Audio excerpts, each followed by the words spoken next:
So, I'm going to be straight up. My qualifications for doing this are a degree at Hopkins from the creative writing department, so I technically am supposed to know things about stories at this point. Way too much time spent in fandoms, like way too much, and accidentally running a panel at Otakon once. The story of the accidental panel at Otakon goes, there's a panel on the history of fandom.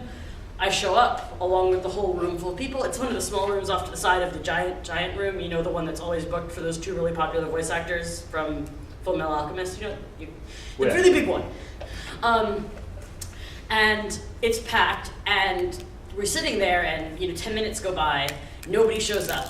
And the Otakon staff are like, okay, it's time to leave, nobody's coming. And I was like, so I kind of wrote a paper on this in high school. This was like 1 or 2 years into college. And I was like, I can talk about this if people want to stick around. And they were like, okay. So I get up there in my terrible attempt at cosplay, which I'm never doing again. And once I get up there, somebody else introduces his hand, and he's like, I'm working on my second PhD in cultural media transformation, and can I go up there too? And I was like, oh God. You should have asked for a badge upgrade. Yeah, this happens like 2 more times, so there's like 3 really qualified people up there, and like, I wrote my senior thesis in high school on this. And we ran an awesome panel, and nobody left, and at the end, people were still raising their hands and asking questions. So that's my qualifications for talking to you about things. You're making it up. That's creative. Yeah, making it up as I go. I mean, Alex just told you a lot of like the things I was gonna say, which is cool. So I'm gonna like kind of speed through that stuff. Fandom has been around forever, by other names, by similar names, all kinds of things. Depending on how you define it, depending on who's asking, they will start it at a lot of different dates. Really popular dates to start fandom, Sherlock Holmes is a very popular starting point. I disagree with it completely. Like, no, why are you starting at Sherlock Holmes? Sherlock Holmes is a very big fandom, when there weren't, I guess, that many, and it stuck around. Has very, very good sticking power, but is by no means the beginning of fandom. Jane Austen is a point where some people start. Early sci-fi in the 1930s is a point where some people start. Depending on how you define the word fandom, you kind of absolutely have to go back to at least ancient Greece. Because the ancient Greeks didn't really have the concept of copyright that we have. So there'd be kind of a hero of the so ever how frequent, and they would maybe get promoted to god status for a while, and everybody would go and submit gifts at their temple, people would write plays about them, people would write poems about them, and these little cults of heroes, not so much gods, but the heroes, who would, occasionally be promoted to godhood, is really in Western canon history, if you're using the very linear kind of progression, a place you can start fandom. The reason I use that is because just so much survived. Enough that when you look up on the internet, like, a hero, and you're like, okay, so who are their parents? You get like a list of 20 different possibilities. And hi. Okay. If you, this happens because one of them is like really popular, and everybody's writing poetry, and somebody heard this story from their mom, and somebody heard this story from the priest at the temple, but they're really popular, so everybody's writing poetry. Most of this just disintegrates because they're writing on like papyrus or clay tablets or, wax tablets even, which they then put in the sun so those don't survive. But at the time, who knows what everybody believed, or didn't believe, because we don't know what percent of that religion was. It's very confusing, because we have very scant survival evidence. It's actually, it's interesting, because you have oral tradition, right, which Alex touched on a lot. Oral tradition, where you have your stories, some of it's to transmit ideas, some of it's to transmit history, some of it's to transmit morals. It gets passed down. We hit writing. People write something down. They write something down, this becomes our first canon in history. The term canon in fan fiction means the core stuff everybody agrees is what happened. The term canon, of course, comes from what happened when the Vatican was looking at a whole bunch of, I'm going to use the word very broadly, fan work of Jesus. And some fan work, used very, very broadly, that predated Jesus. That they were kind of borrowing from a much older canon that had been canonized. So we didn't have the word yet, but the Jewish tradition had previously gone and looked at all of its material, which was oral tradition, and gone, yes, no, that's apocryphal, we're done, okay. and kind of settled on a core set. But of course, being the Jewish tradition, they also wrote everything else down. And they're like, oh no, this is an oral written book. It's not. It's a written book, but okay. That's a rant for another time. But, so that's where we get the term canon from. You can tell something about fandom because it went, oh, the canonization of the Bible? Yeah, we're doing that to the Harry Potter books. See, that's where the term canon comes. It means the works that have officially been called official. It varies from fandom to fandom. So you have Homer, going back to ancient Greece, going, okay, I'm going to write down a version of an oral tradition that was passed on from maybe history? We don't know. He writes it down, and everybody reads it. Well, in fact, he probably did not write it down. He probably recited it, and somebody eventually wrote it down. He does that. Somebody else writes a play based on some characters in Homer. The play gets written down. Somebody else goes to the play. These characters start filtering through societies over and over. There's graffiti in ancient Rome mentioning characters. Is that fan work? I don't know. But this goes on. Somebody writes a play in ancient Greece. They make statues of it, of these fan arts to these plays. Any statue of Oedipus is a work of fan art, right? And I'm talking ancient. I'm not getting into the Renaissance yet because, were they crazy fanboys. And then the Romans come in. They conquer the Greeks. They're like, we can't do this. Let's just do what they're doing. And the Romans have their version, and we get these figures used in oration. Then we get the Aeneid. Oh boy.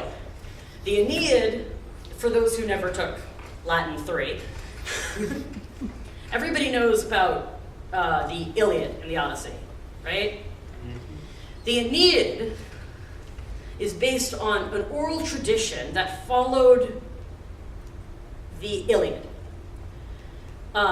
So the Iliad was canonized, everybody read it, everybody had to read it in grade school. All of the little Roman children had to read it in Greek, because Roman was not a very sophisticated language, according to the Romans. Roman.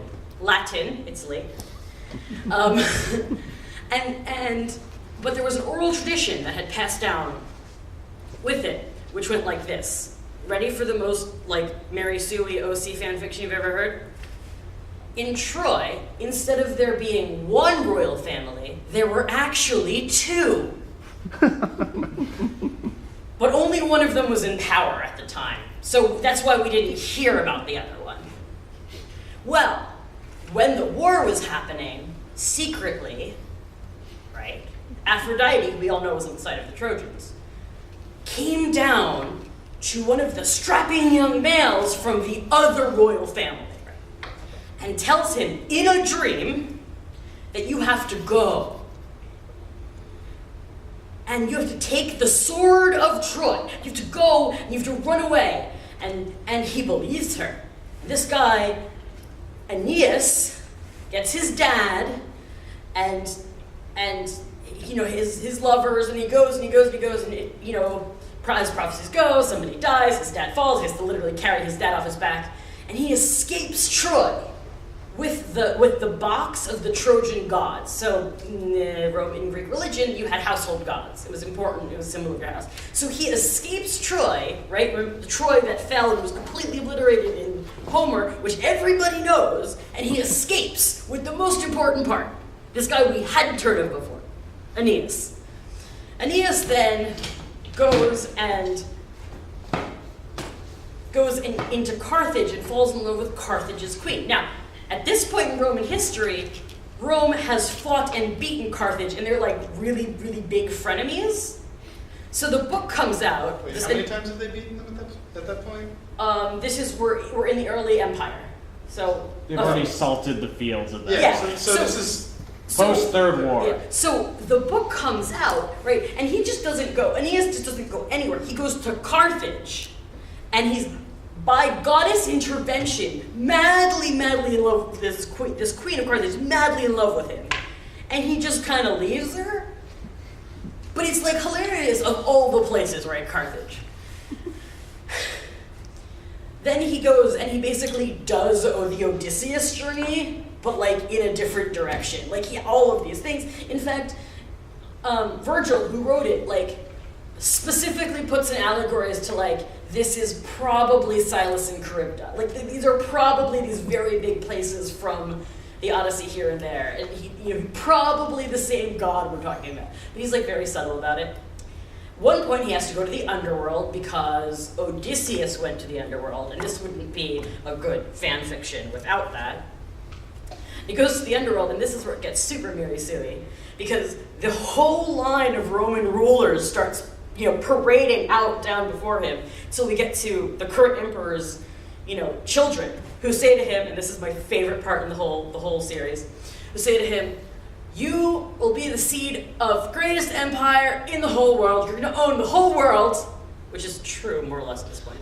As far as the Romans care, their kingdom is the whole world. Listen, you ain't going to be great at art, or philosophy, or writing. Writing, not going to be so good at writing. It's almost like Virgil's like, I know it's shit, just don't. But, boy, do you have a military.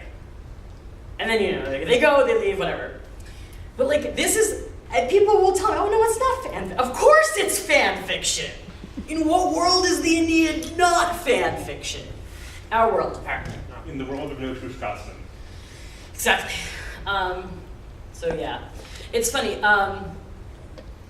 With fan fiction, we have to get its opposite. We have to get censors. So Alex actually mentioned, not you, Alex, that Alex, Plato. I think you mentioned Plato. Which part are you talking about? I don't remember. Maybe you didn't. Maybe I just wrote down Plato for another point.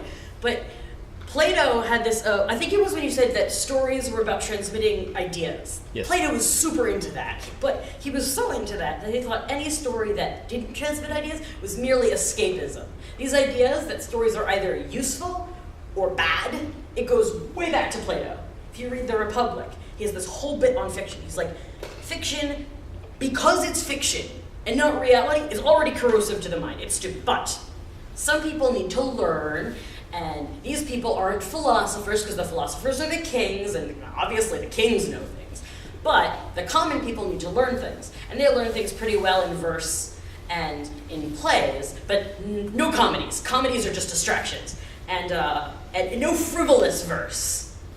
And if something doesn't teach something, the right thing, it should be banned right out. In Plato's Republic, which is one of the first attempts we see at a utopia or dystopia, depending on your point of view, he literally says fiction should only exist if it serves a purpose, and it is a necessary evil, which, as Alex's previous panel pointed out, is something that will keep happening forever. Someone will be like, your type of fiction is bad, and someone else will be like, my type of fiction is awesome, and then this whole escapism versus fiction as didactic tool, it goes on forever. But Plato started it. Aristotle, his student, is like, yeah, I'm gonna back off and just tell you what makes a good story. And those rules have kind of stuck around forever. It's hard to shake them too. But enough with the Greeks, for now. because they come back really quickly. If you don't believe me on Greeks as a fandom, you cannot deny that the Renaissance Europeans were fans, because they couldn't do anything without asking what the Greeks would do. Like, it's kind of borders on like that really weird person who has like a pillow with with a character on it, they ask questions to every morning, where they're like, I don't know what I should eat. What do you think I should eat? But they did this with like old Greek statues. What? 2D love? Yeah, 2D love, except 3D, because they were marble statues. But before I get into this, anyone have any questions about the Greek stuff? Greek stuff, that sounds bad. Classical antiquity. Yeah. No? Okay, cool. I feel really bad because like all of this knowledge is like super like Eurocentric and stuff. And I'm really glad Alex talked a little bit about stuff going on in East Asia, and there were definitely awesome fan traditions happening everywhere, but like, guess what society has preserved the writing from? So yeah. And it especially comes up again with these crazy Renaissance people who just couldn't sculpt a thing if it didn't either happen in the Bible or in the Greek literature. It was, and they couldn't like look at a human and go, what does a human look like? They had to look at a Greek's version of what a human looked like. They studied Greek models for art. Yeah. Wasn't there part of the issue with that is that after you had a loss of this Greek knowledge during the Dark Ages, and when it came back via the Middle East, it was so useful that they thought this stuff's so useful. It's better than what we have banging rocks together. So let's just go all in. Well, I mean, yes and no. So basically, in like the 11th through the 15th century, the Europeans went on this crazed campaign to get Jerusalem back because they had, in their canon, that was the most important thing. They didn't really ever succeed, but they did manage to remember that other people existed in the world, and these are other people who had been preserving knowledge and translating texts and saving lots and lots of stuff from things that they only had heard about in, I don't know, stories. Again, stories very important. So suddenly they're in the Sultanate's territory, and the Sultanate is like, when we find scrolls, we translate them and preserve them instead of burning them. And they're like, but fuel, I don't want to be so mean. I don't want to be so mean to the medieval Europeans, because people always assumed that medieval Europeans were Romans, and then medieval Europeans, and then the Renaissance. But they were never Romans, you have to understand. They were Roman colonies with very little infrastructure in a lot of places. So they were actually like largely like Gallic tribes, then medieval Europe, and then you see a progression rather than like, what happened? You were Rome and now you're not. Like, it never really went like that except in parts of Italy. And they had the papacy, so they didn't really go down. They were just like, more gold, okay. So they lost the papacy to France. That's really complicated history and not relevant to this panel. Stop. But yeah, so the medieval Europeans, they had now a step removed from the original Greeks who could argue, no, it was religion, no, it was their culture. Can't really do that about the Renaissance people. Every classic painting you've seen is fan art. I'm serious. Like, it's, okay, classic, yeah, up through the 19th century, you're looking at fan art. Except unless it's landscape. The practice of enforcing the drawing of exclusively fan art or historical art was so prevalent that it was a huge deal when people started painting things from real life. It was a huge deal. They were like, what are you doing? That's not Aphrodite. No, it's a real woman. Yes, but she's not dressed up to look like Aphrodite. No. There was some, like, what about like Night Watch and like Vermeer? I mean, It's already. you, I mean, it's already getting into the Dutch. That's not Golden 19th Age. century. Right. no, it's not. But the point is, it's The Dutch 16th or painters were doing- 17th, but that I might mean, already be if you, too late. what I'm really talking about is if you look at the French Salon, which was like the premier French painting school, and you wanted to get your painting hung and exhibited and bought, you could do portraits of famous people at this time, which was different because those were portraits and we didn't have cameras yet. You could do religious pictures. You could do pictures from ancient Greek and Rome history. You could do landscapes, preferably of ancient Greece and Rome, because you hadn't been there, you have to imagine. You could do landscapes of like palaces and stuff. And if you did anything else, you were unlikely to even get it. Fan art was important to them. But yeah. But fan fiction, because I'm kind of talking about that too, you know, I also want to say it goes all the way back, because you have these plays, like, some of them are just like tributes, and some of them are transformative, all the way back. There are plays in which heroes from mythology become villains, villains from mythology become heroes. Can't think of an example right now, but I know it's true. There are plays, there are other myths written. Even most of the myths you know, like unless you are a classics major or very, very into that stuff or spend a lot of time on the internet, the version of most myths you probably know, especially if it involves something or someone changing into something or someone else, chances are the version you know is from the Metamorphoses, which was written over a century into the Roman Empire. So we're talking 1st century CE here. Were they totally made up at that point, or were they just We adapted? don't know. So there are a lot of ones we have earlier versions of. Some of them were like, okay, this wasn't too made up.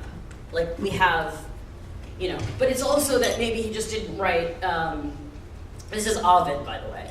We don't know if maybe he was like, okay, this one's too well known, I can't change it much. Ovid was a very political person who ended up getting exiled because he wrote a book for prostitutes about how to love men, like love in the... So it's kind of like everybody gets all of their myths from one source. A guy who's notoriously like subtly political in all his writing, who was writing years and years and years and years and years after this is supposed to have come up. And then the Renaissance gets a hold of it, and they're like, oh, we have found it. And then they transform it themselves and make statues of it themselves and recreate statues. And we were already so many layers into fan creation. And people are like, oh, fandom happened in the Victorian era. And I'm just like, no. I think Alex pointed out, as soon as we have novels in the West, we get fan fiction. It's actually kind of incredible. And it used to novels, it's not incredible at all. They're coming from, oh, my grandfather told me this story, I'm gonna tell a better story. So somebody like publishes Don Quixote, and they're like, okay, well, I have a series about Don Quixote, and suddenly you can print things to the printing press. So they just told their own. One of the people I'm in communication with online likes to call fandom and fan fiction a return to the oral tradition. And I think I've kind of made my point several times over that the oral tradition looks a heck of a lot like the fandom landscape. I mean, one of the few things that's a contender for the Western novel before Don Quixote is Dante. Dante's Inferno, and I think the other one's called Paradise. Paradise Lost. No. Purgatorio and Paradiso. Yeah. There might be an extra I in that last one. Which talk about fan fiction, right? This guy writes a self-insert character, then writes his favorite author in as a guide, and then goes to see a bunch of other characters talking about mashups. And talking about canon and canon adjustment. So I told you about the term canon. There's another term that derives from that, which is fanon, which means fan work that has reached such a level of acceptance within the community that it's generally treated as canon. And that if you were to deviate from it, people would be a little bit confused. One of the works that has a lot of this is Harry Potter. Less so now that the movies are out, which have kind of clarified a few things like what color is what spell.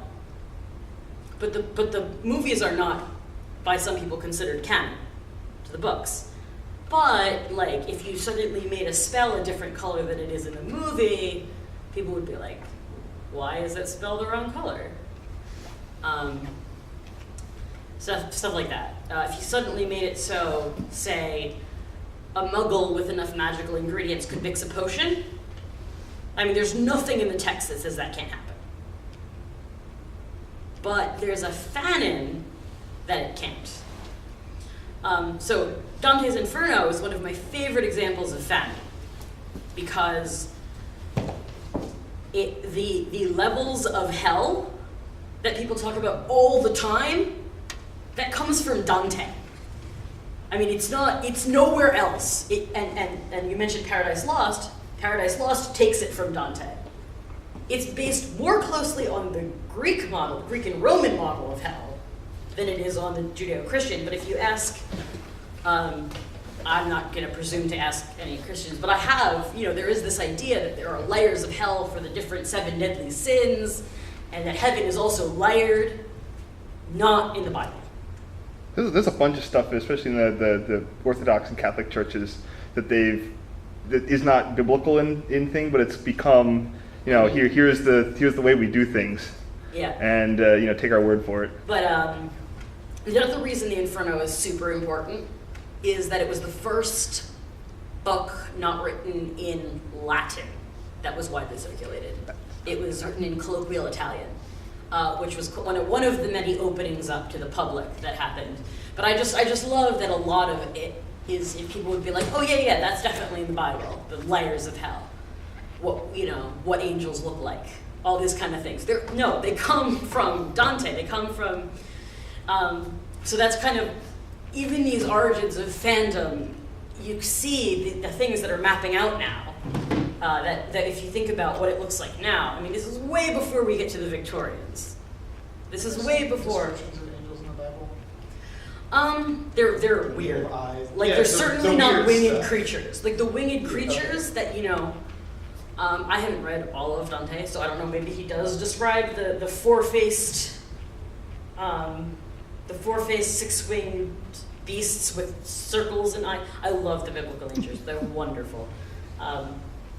But they're certainly not the things that if they showed up, you'd be like, "Aw," 4 faces, one of a lion, one of a man. That is why they always say, "Fear not." Yes. Wait, don't run it. I'm trying to bless. Oh. Wait. Oh. Ooh, this is. Okay, that's it. I'm looking like a human. Yeah. I thought this was what people were talking about. Wait, I thought people had 4 heads and 4 bodies. Aren't people just wheels within wheels covered in eyes? After all, no. People have eyes, people have wheels. Yeah. So that's kind of like the first part of my panel is just that. What? I said if your grandmother had wheels, she'd be a bus. I think that's kind of the first part of my panel, because we've kind of already, Alex already talked about several times what happens with the reemergence of fandom, which happens kind of Victorian era, so real reemergence. But it's the fandom we know. It becomes the fandom we know rather than this kind of thing that already existed. It's a return, as this person I read puts it. To a tradition that's always existed. People have always read something and gone, what if instead of this, the character did that? George R.R. Martin says, I never wrote fan fiction growing up. But I'm sure he read Lord of the Rings and went, yeah, but what if He read Memory, Sorrow, and Thorn and thought that. Fine, Mary Sarah Thorne. But what if this took place in like Washington D.C.? Maybe I should write a book about that. But like, fan fiction will crop up so many places. One of my favorite examples of fan fiction cropping up, going back to Tolkien, is Tolkien was never thought of himself as a writer, but when he was very young, he went to a production of, I'm in the theater, I should say the Scottish play. Everybody know what I mean when I say the Scottish play? Anyone confused? It's a Shakespeare play about a Scottish king who dies at the end. Still confused? He has a wife who's very cruel, tries to wash blood off her hands. You don't say it because it curses the theater you're in. And we're in a theater. So, he went to a production of the Scottish play, and I know it's one of the few superstitions I have because I've seen it work over and over and over. It's a terrible curse. I can tell you about that if you want to know all the instances I have seen that horrible curse work. Anyway, he went to a production of the play, and the play has a line, "No man of woman born can kill you," or more or less, paraphrasing. And young J.R.R. Tolkien thought that was, what are they going to do? What are they going to do? And it was like, C-section. He was like, oh, that's lame. I mean, there's so many what is it? It could have been a fairy, could have been a changeling, could have been a woman. The other one is, they say, the woods of Dunsinane shall come to Elsinore. And he goes, oh man, real magic. Are they gonna have big trees walking across? A couple people cut down some branches. So this guy grows up, goes through some really serious stuff, which is why I completely disagree that Tolkien is escapism, but I can get to that later. But anyway, he goes through a war, finds himself with some free time on his hands between translating some Old English texts, which is what he did for a living, and teaching Old English. And he wrote Lord of the Rings. And while he's writing Lord of the Rings, he remembers his childhood experience and says, no man can slay me. Let's make it a woman and a hobbit. Let's make those trees walk. And you have these wonderful creatures that come out of these are derivative works. When George R. R. Martin says, I never wrote fan fiction. People write fan fiction all the time. These ideas that are sparked by the consumption of media. To move on to the fan fiction half of my panel, because we're kind of sort of there. These kind of just sparks of inspiration that you get for the more media you consume. And there's that idea of there's only so many stories you can tell. And when you watch something, you see something in it that you're like, I like that element. And I think fan fiction plays kind of an amazing role in figuring out what you like about stories. I told you I'm a creative writing major graduate, so I'm not going to call myself a professional writer because I haven't published anything. I hope to teach writing someday.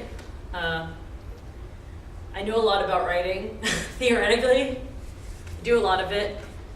And I think, and I read a lot of fan fiction. I'm going to come right out there and say I read a lot of fan fiction. But I don't think I read the same kind of fan fiction that a lot of people read, which is to say, the fan fiction I find most interesting is the fan fiction that does very, very interesting things with what they're given. I think when fan artists take the characters and they move them to a completely different setting, and then they completely disregard it, and they're basically writing an original story, but they really like those characters, that's no good. But when you see something in the work, and you see something in those characters, and you go, what would happen if they were had to survive on the streets of New York City? And you keep them really true to their character. That's interesting.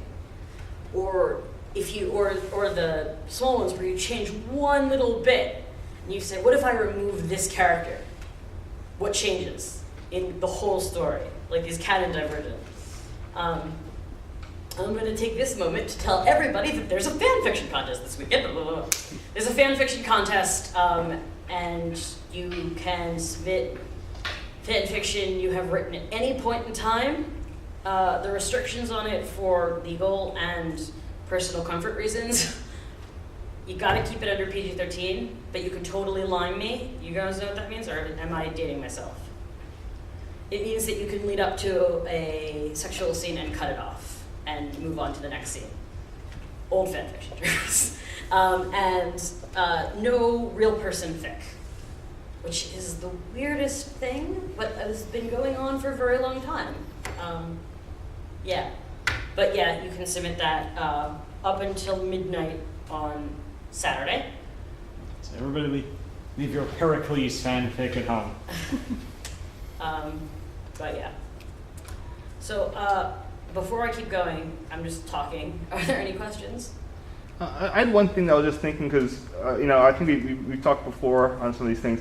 I was thinking of like, oh well, how do these sort of media fandoms compare to let's say sort of like real life thing fandoms? And I was just thinking that even on almost all the sort of obsessive interest groups or fandoms for not media stuff.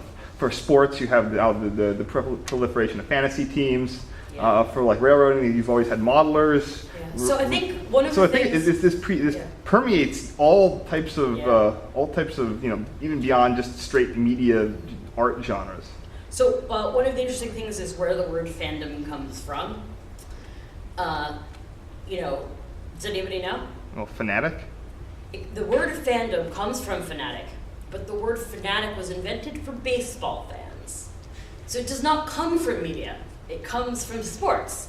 And it's a conjunction of that and kingdom, which is a very, very kind thing to give to us nerds. I'm assuming it was a nerd who coined the term.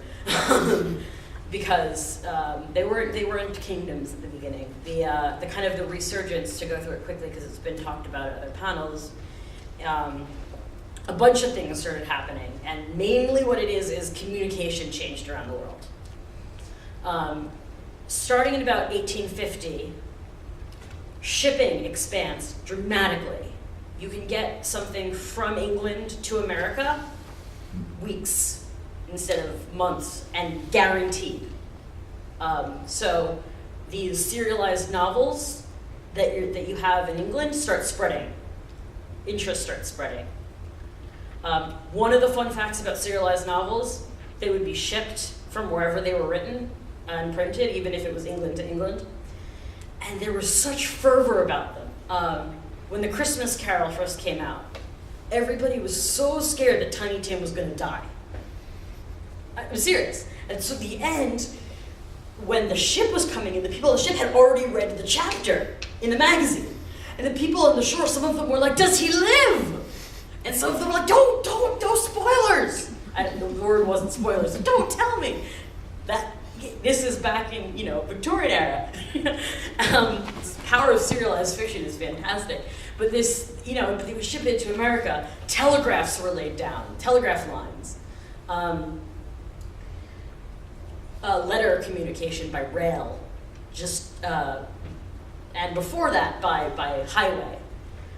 You could communicate with somebody you couldn't see on a daily basis reliably, as opposed to sending a missive off and hoping it reaches your loved one. There was very reliable communication at the end of kind of the 1850s and onward. Mostly it was rail and ship that had gotten better, and then telegraphs happened. You can imagine somebody sitting there in early 1900s just did you read chapter?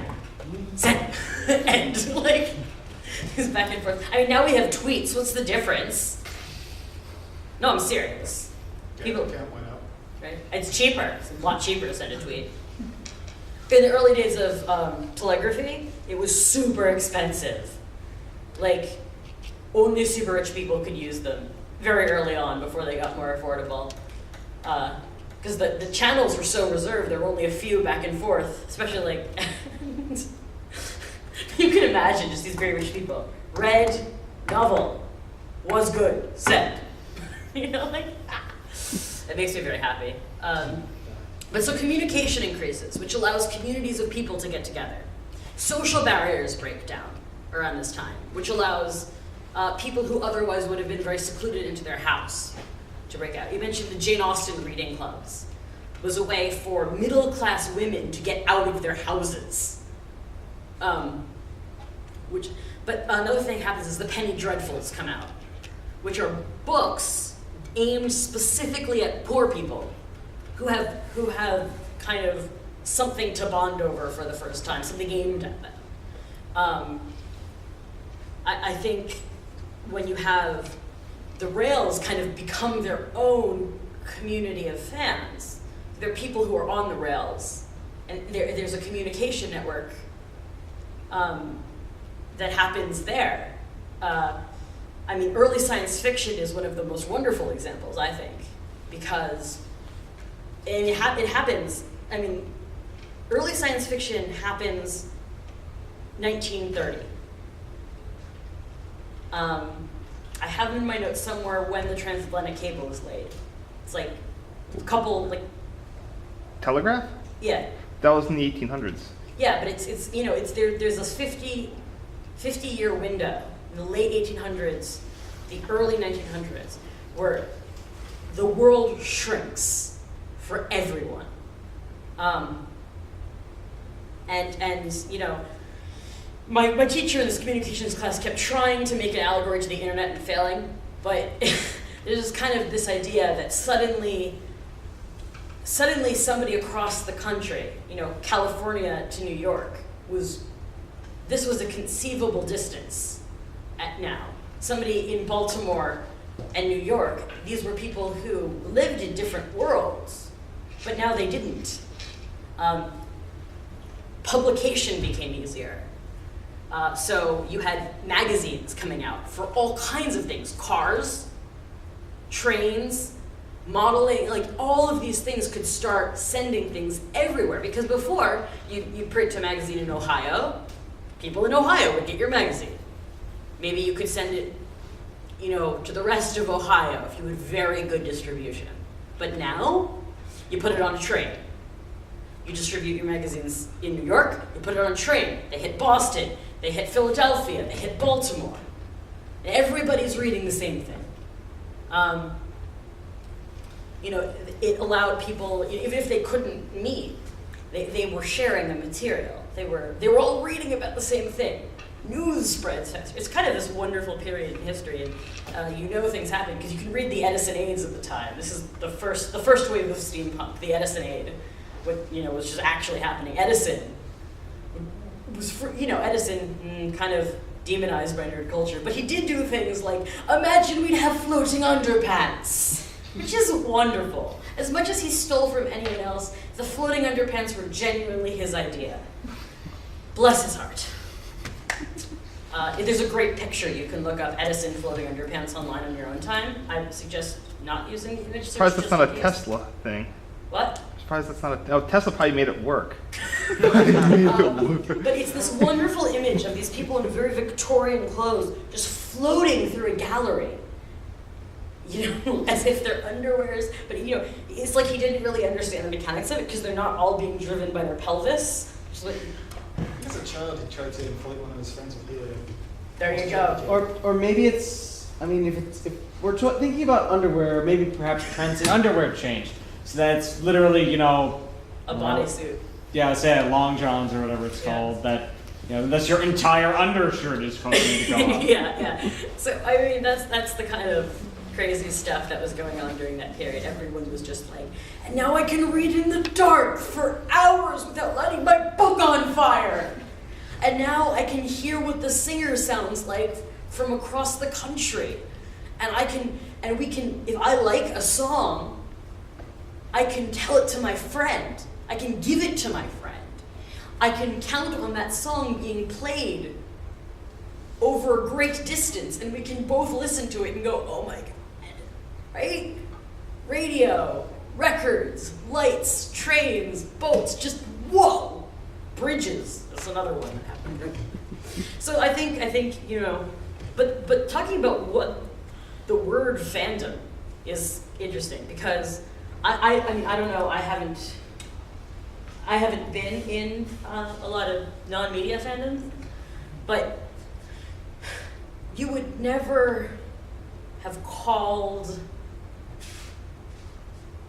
I think, you'd never have called the fans of a band a fandom before several years ago. But now it is. Now it's a big thing, the bandom. Like, the term is spreading, and it's kind of a wonderful thing to watch. So I've always said it. I mean, this is a thing I've been saying for a while, that fandom is way older, more broad than we think. I don't know. Has the term been in use in the mass transport, train community for a long time? I mean, the term is of being fans has been around for ages. No, but the term fandom. I don't know about dumb. Yeah. So I'm sure fans. I mean, fans Yeah. was the term originally for sports fans, and then it was fans of a band, and then it was fans of this and fans of that. But the term fandom. The concept, I think, exists, but it's not the term. I don't think it doesn't come up so much. That sort of stuff you tend to get lots of the hobby. Yeah. I'm trying to find. I've not been able to find out when and where the term was coined. According to Webster's dictionary, it traces back to 1903. But they won't tell me for what.